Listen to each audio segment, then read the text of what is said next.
Hey guys, welcome back to X's and O's with Andrew. Today is a very special day because it is Maroon Friday, and we got another interview coming your way.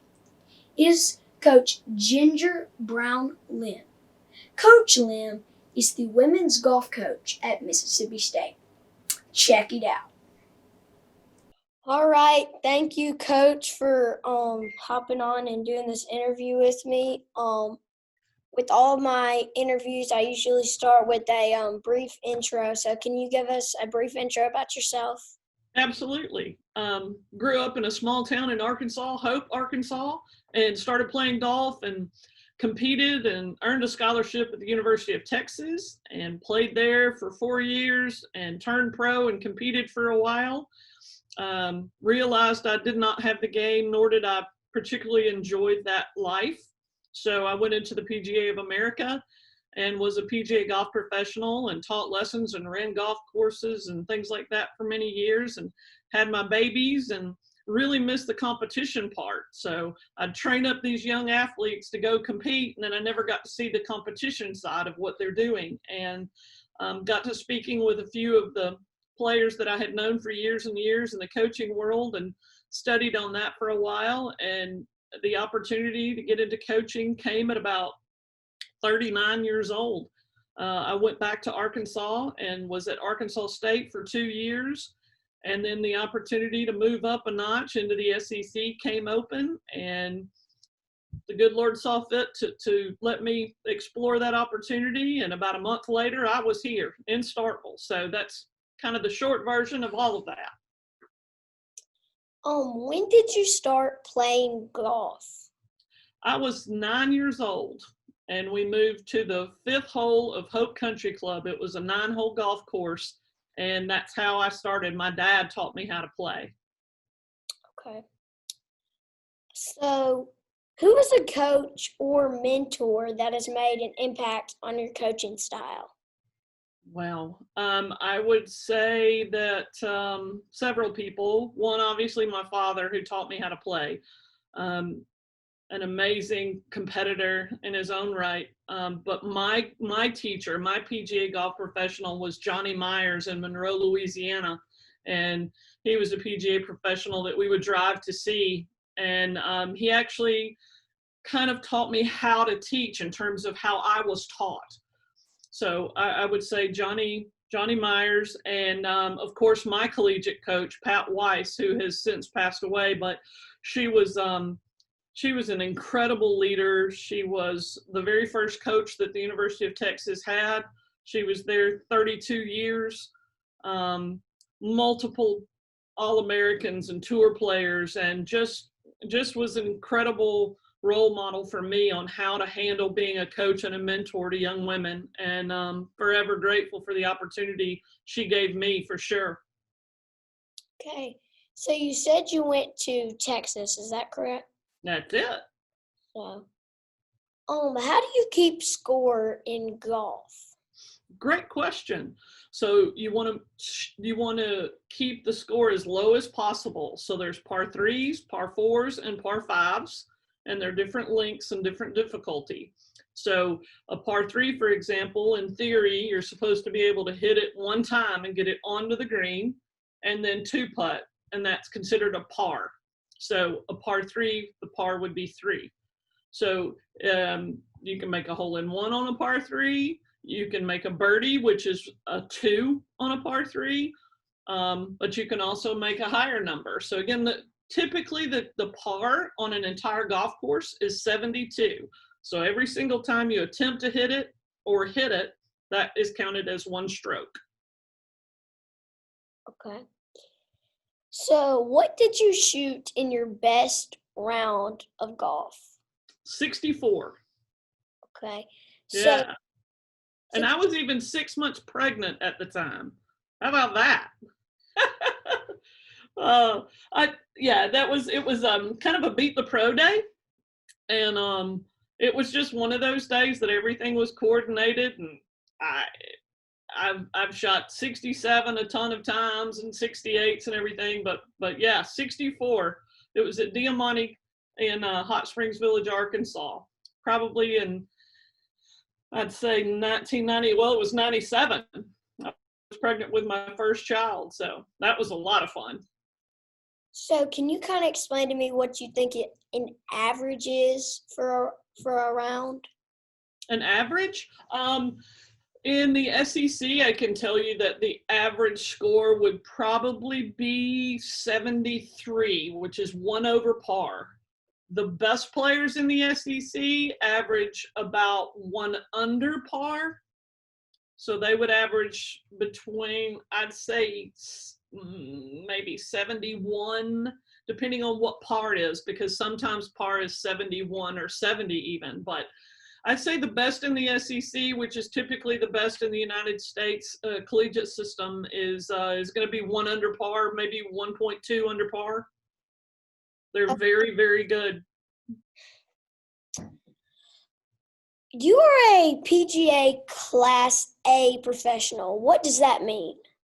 That means that I have gone through the curriculum to be educated as a teacher and a business person, and golf operations of a golf course, management and leadership, things like that. So the PGA has a very strict criteria upon which they allow membership.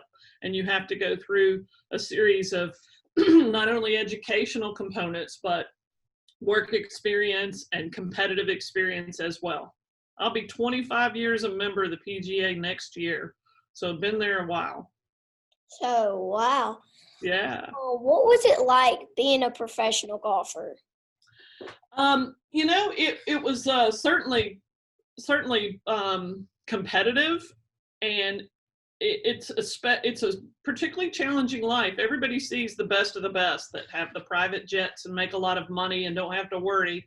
But somebody just starting out as a competitive professional player, they worry about not playing well. And that's something that weighed on me a little bit. You have to be able to really separate yourself competitively from what's going on around you. You live out of a suitcase and out of a hotel.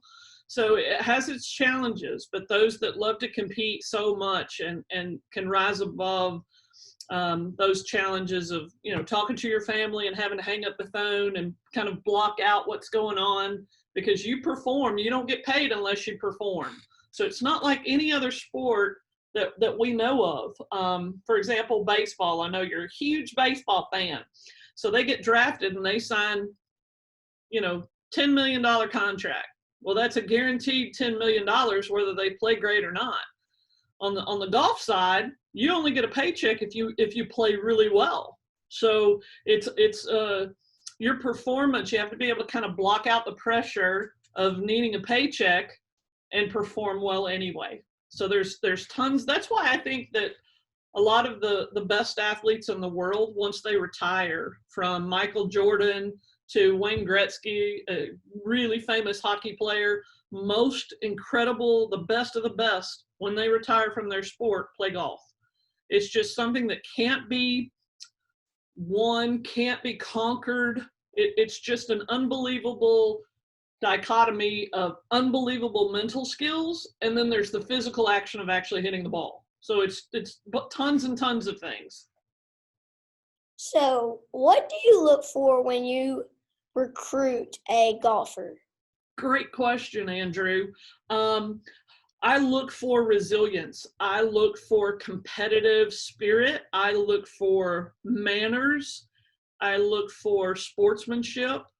I look for a team player that kind of pumps up the people that she's playing with and kind of gets into the team aspects as well. If she picks up a piece of trash on the golf course that isn't hers, that's like 1,000 points in my book, because it shows that she cares about things other than herself.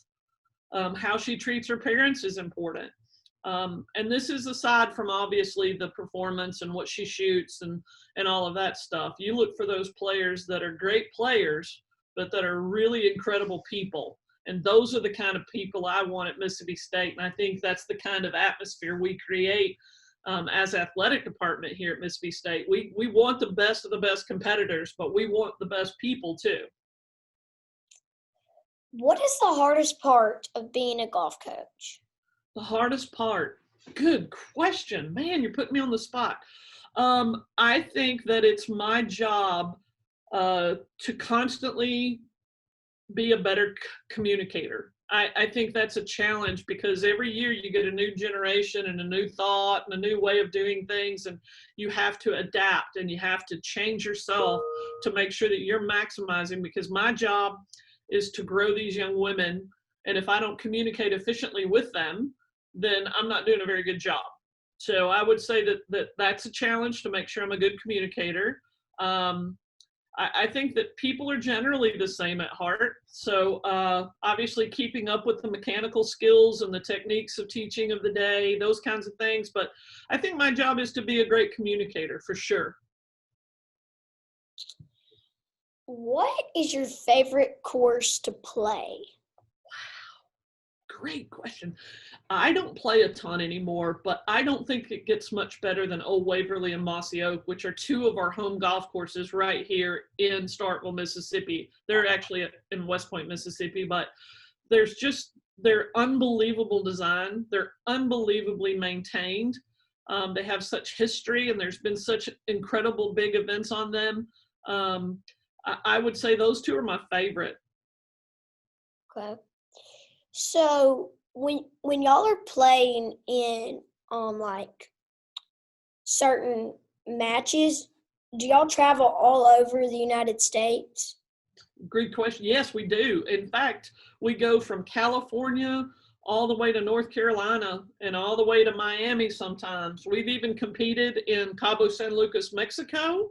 We've gone all the way to Hawaii sometimes, Bahamas. So we get around. COVID has obviously changed everything for everybody, but we try to compete against tons of different conferences and different people that field incredible teams, because it's we want to beat whoever we can beat.